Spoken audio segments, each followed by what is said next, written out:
Don't forget to like and subscribe.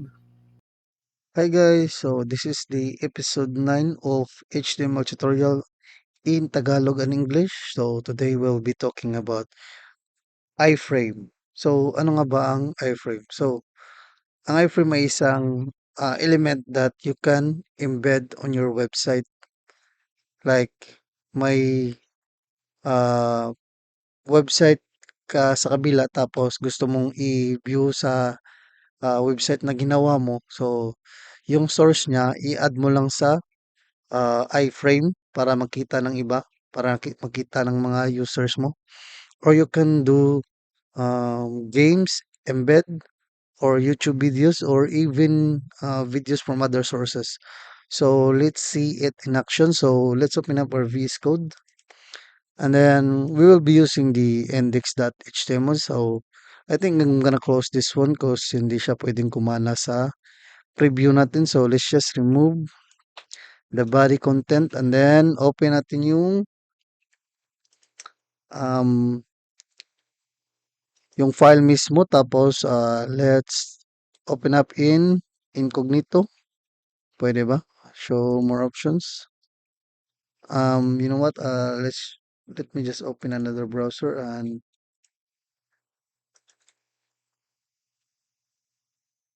yeah, this is the incognito. Let me grab this one and then just paste that one in here. So as you can see, wala pa tayong view. So paano ba i-implement yung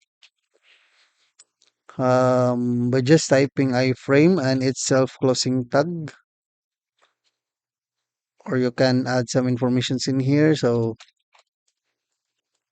hindi pala siya isang self-closing tag. So um meron siyang end tag. So the source will gonna be for example this one. I have the games in here. I just viewed moments ago. So I want to embed this game. And then copy nyo lang yung link niya. Tapos paste natin dito. So let me just save that one and open up our website and oh yan. So medyo maliit siya, then we can add an attribute of width. Try nating i-add yung 1,000 at yung height naman is try nating 1,000 din. Try nating i-change to 1,000 din. So let's refresh the page. So as you can see, we can play games mismo sa website natin yan. May advertisement siya.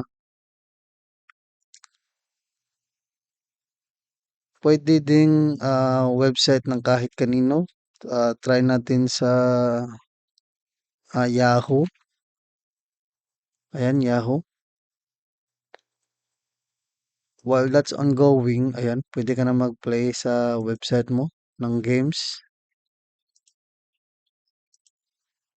So, let's just open this one and let me change that iframe to another source. So, unfortunately, yung mail Yahoo nag-refuse siya. So, try natin YouTube. Try natin embed yung mga video sa YouTube. Search natin dito SpongeBob. Mm, let me try this one. So, open natin. Right click nga natin dito. So, ito, copy embed code. So, try natin i-paste dito sa website natin. Okay. So, may link para siya. So, okay. So, let's just copy this one and let me undo that and copy and paste the link. So, try natin refresh yung page natin. So, refuse to connect. So, I think we'll be gonna using the embed code coming from YouTube. So it's the same code, but there are lots of attributes that's been added. Yan. So iframe lang din siya. So Let's refresh our page. Ayan, may YouTube video ka na rin sa isang website mo. Pwede ka rin mag-add ng games, YouTube videos, at iba pa. Try natin yung website na Join District. Try natin ito. May mga website kasi na restricted, hindi sila pwedeng i-add sa mismong website mo. Let's try this one. Open up this one.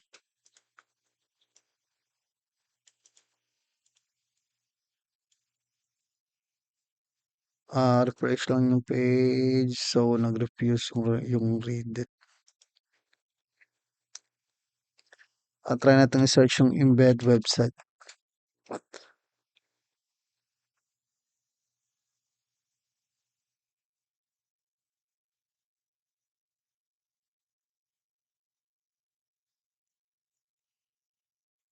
O di kaya embed na lang natin yung